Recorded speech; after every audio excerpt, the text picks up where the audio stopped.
नमस्कार साथियों, agree thinkers आप लोगों का स्वागत करता है।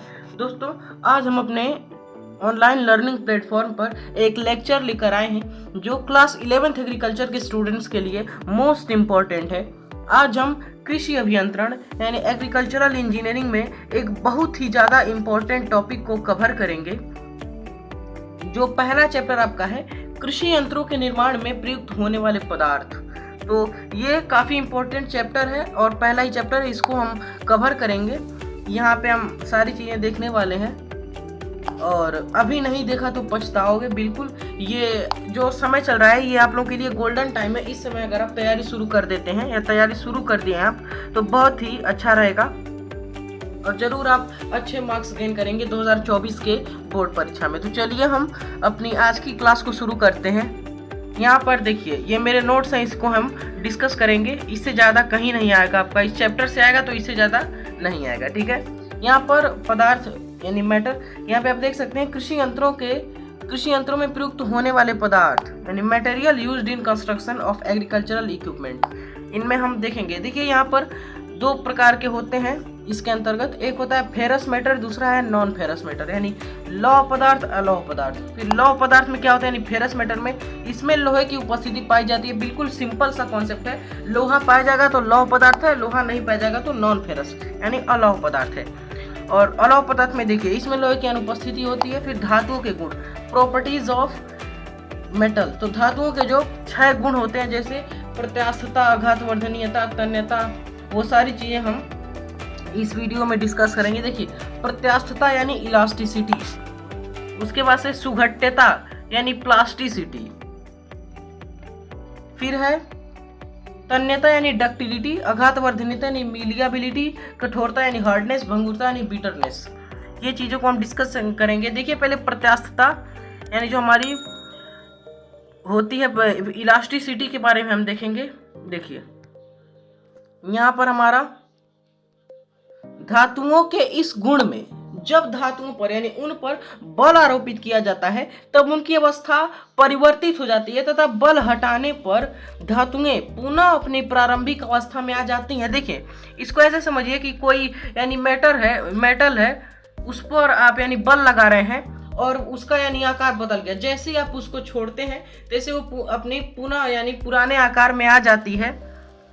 इसको देखिए, ये अगर केमिस्ट्री के व्यू से हम देखें तो ये केमिस्ट्री में फिजिकल चेंजमेंट के अंतर्गत आता है, यानी ये कुछ समय के लिए होता है और बल हटाने पर पुनः अपनी अवस्था में धातु आ जाती है। तो यह होता है फिजिकल चेंजमेंट। केमिस्ट्री में आप चैप्टर जब मैं लाऊंगा तो उसमें सेकंड चैप्टर है केमिकल एंड फिजिकल चेंजमेंट, वो बताएंगे। तो ये प्रत्यास्था आएगा फिजिकल चेंजमेंट के अंदर, यानी उस पर बल लगा रहे हैं और उसका आकार बदल गया और फिर हम बल हटाएंगे तुरंत ही वो अपनी पुनः प्रारंभिक आकार में आ जाएगा। फिर सुघट्यता देखेंगे यानी जो प्लास्टिसिटी होती है, इसमें क्या होता है देखिए ये बिल्कुल उल्टा होता है प्रत्यास्थता का।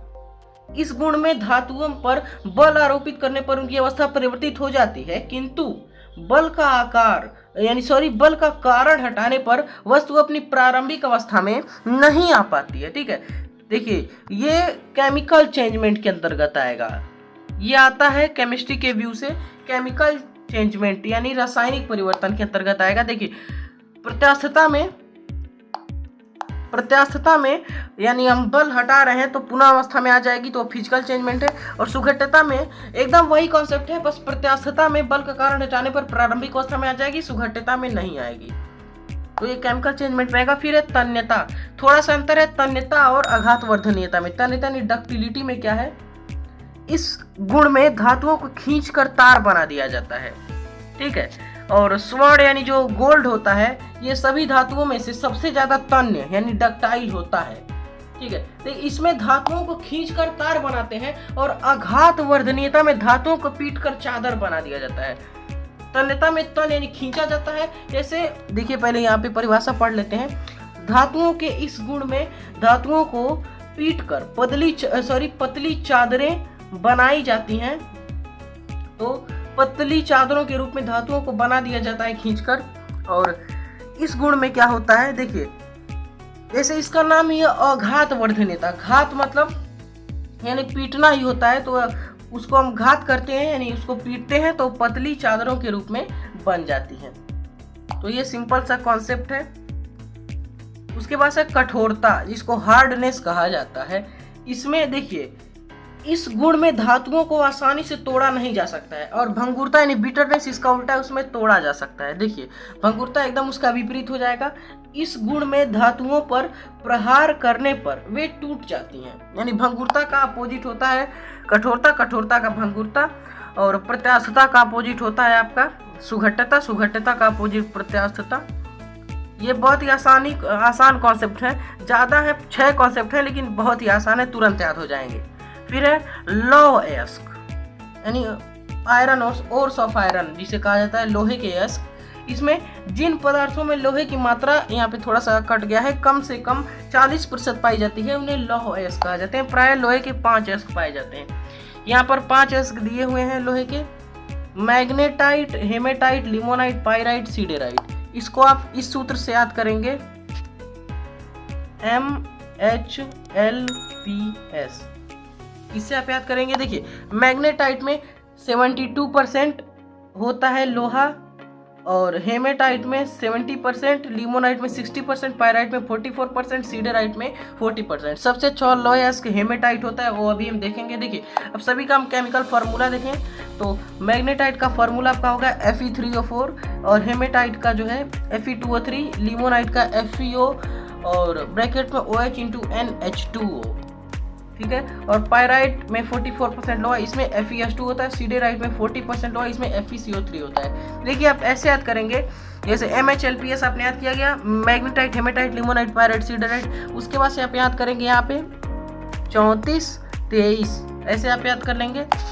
उसके बाद से देखिए, सबसे अच्छा लौह-अयस्क हेमेटाइट होता है, क्योंकि इसमें सल्फर की मात्रा नहीं पाई जाती है। देखिए, सबसे अच्छा सल्फर यानी सबसे ज़्यादा लोहा जो है वो आपका मैग्नेटाइट में 72% पाया जाता है, लेकिन जो मैग्नेटाइट होता है उसमें सल्फर पाया जाता है, और उसको यानी उसका प्योरिफिकेशन जो होता है, शुद्धिकरण, वो आसान नहीं होता है। जबकि देखिए, यहाँ पर लिखा हुआ है हेमेटाइट का शुद्धिकरण आसान होता है।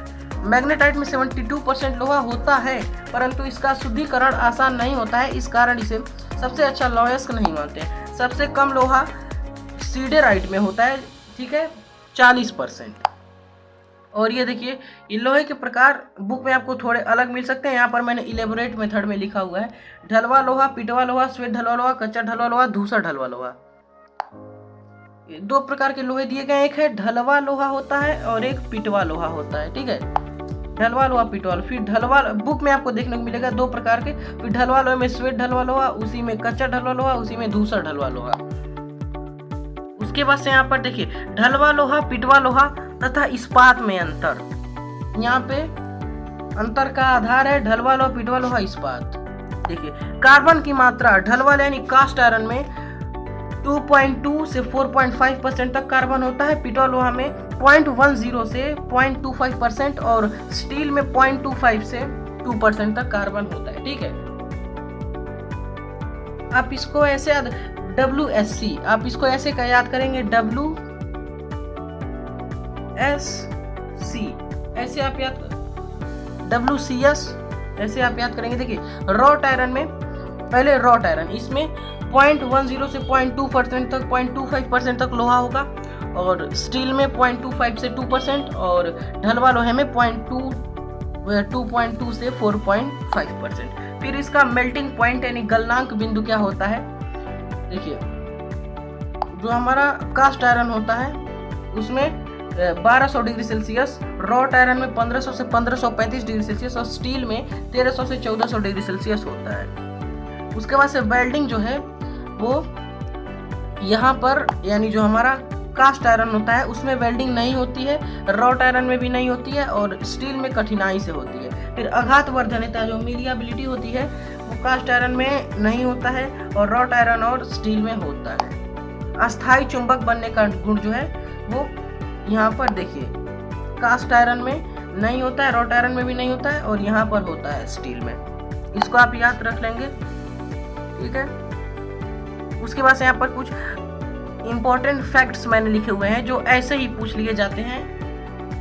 तो यहाँ पर कुछ बेसिक पॉइंट्स है। देखिए, पिटवा लोहे को 2 टुकड़े, यानी पिटवा लोहा जो है उसके 2 टुकड़ों को जोड़ना है तो तापमान 900 डिग्री सेल्सियस चाहिए। इस्पात के ये कठोरीकरण हम पढ़ेंगे, तो इस्पात के कठोरीकरण के लिए 750 से 800 डिग्री सेल्सियस तापमान चाहिए। गेज व्हील ढलवा लोहा यानी कास्ट आयरन की बनी होती है। चारा मशीन का जो पहिया होता है वो भी कास्ट आयरन का होता है। और जो गड़ासा होता है चारा मशीन, जिसको आप कुट्टी काटने की मशीन कहते हैं, उसका पिटवा लोहा का गड़ासा बना होता है। उसके पास मेस्टन तथा सबासल की जो दाबरोधी है, जिसको लैंड स्लाइड कहते हैं, वो द्रुत शीतित ढलवा लोहे की बनी होती है, यानी चिल्ड कास्ट आयरन। दाबरोधी हलमूल के साथ जुड़ी होती है मेस्टन हल में। देखिए, हलमूल बराबर होता है हलमूल किस किस से मिलकर बना होता है, तो धार प्लस पंखा प्लस दाबरोधी, इन तीनों से मिलकर हलमूल बनता है, धार पंखा दाबरोधी। देखिए, उसके बाद से विक्ट्री हल के बारे में एक इंपॉर्टेंट पॉइंट यहाँ पर लिखा हुआ है। विक्ट्री हल की हरीस मृदु इस्पात की यानी बनी होती है। उसके बाद से आघात वर्धनीय ढलवा लोहे में झटके सहन करने की क्षमता होती है। चिल्ड कास्ट आयरन जो द्रुत शीतित ढलवा लोहा होता है, इसका प्रयोग जो है हलों की फार व दाबरोधी बनाने में होता है। नट तथा बोल्ट, ये दोस्तों ये इंटरमीडिएट 11th में भी पूछ लिया जाता है, काफी बार बोर्ड एग्जाम में पूछा गया है। नट तथा बोल्ट जो है मृदु इस्पात के बने होते हैं।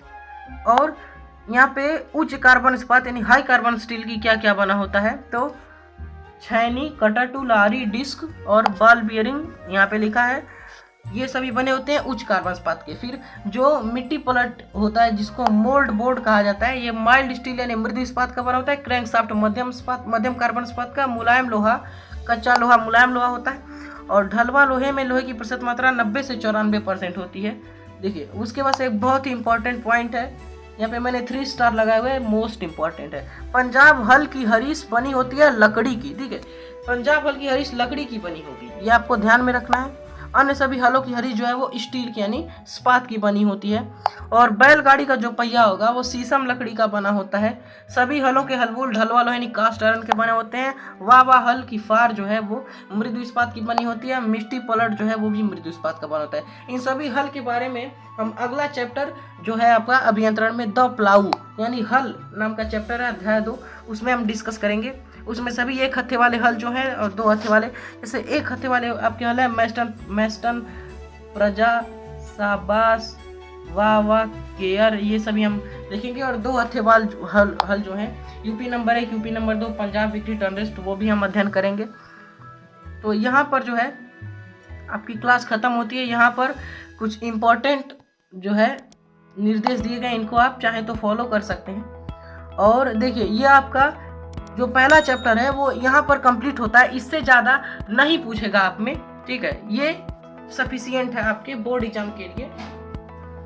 ठीक है, अब उसके बाद से यहाँ पर क्या होता है, देखिए कल जो 4 अगस्त को लेक्चर हम लाएंगे, वहाँ पर हम आपको जो पशुपालन एवं पशु चिकित्सा विज्ञान पढ़ाई जाती है क्लास 12th एग्रीकल्चर में, उसका हम पहला चैप्टर कल हम डिस्कस करेंगे। जैसे देखिए, अभी मैंगो कल्टीवेशन जो 12th हॉर्टिकल्चर में है और पैडी कल्टीवेशन जो 11th एग्रोनॉमी में है, वो हमने अपने चैनल पर पहला यानी दोनों का जो चैप्टर है, पोमोलॉजी में पहला आम की खेती है और एग्रोनॉमी में धान की खेती है, दोनों आपको हमारे चैनल पर मिल जाएंगे और ये आपका अभियंत्रण का एक चैप्टर हो जाएगा। ठीक है, और यहाँ पर मेरे वीडियो के डिस्क्रिप्शन में आप देखेंगे ऐसे ट्रायंगल बना होगा, वहाँ पर आप चेक करेंगे, काफ़ी सारे इंपॉर्टेंट वीडियोस के लिंक आपको मिल जाएंगे।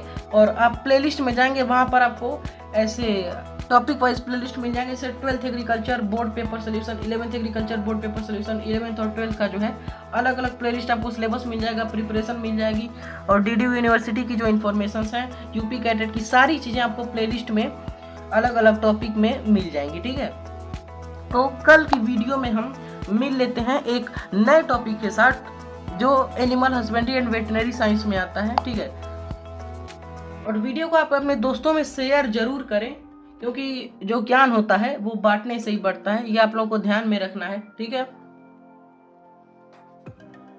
और कल हम आप लोगों के लिए पशुपालन एवं पशु चिकित्सा विज्ञान का टॉपिक लाएंगे, तो उसको 12th एग्रीकल्चर के स्टूडेंट्स मिस करना बिल्कुल ना भूलें। ठीक है, मिस नहीं करना है उस टॉपिक को, क्योंकि वही बेसिक है, वो तो आना ही चाहिए। ठीक है, तो अगले वीडियो में मिल लेते हैं हम, और इस वीडियो को जितना हो सके ज़्यादा से ज़्यादा शेयर करें और अभी से आप यानी गोल्डन टाइम है, अभी से आप स्टडी शुरू कर देते हैं तो जरूर आप 2024 के बोर्ड पेपर में अच्छे मार्क्स गेन करेंगे। ठीक है, तो अगले वीडियो में मिलते हैं। Thanks for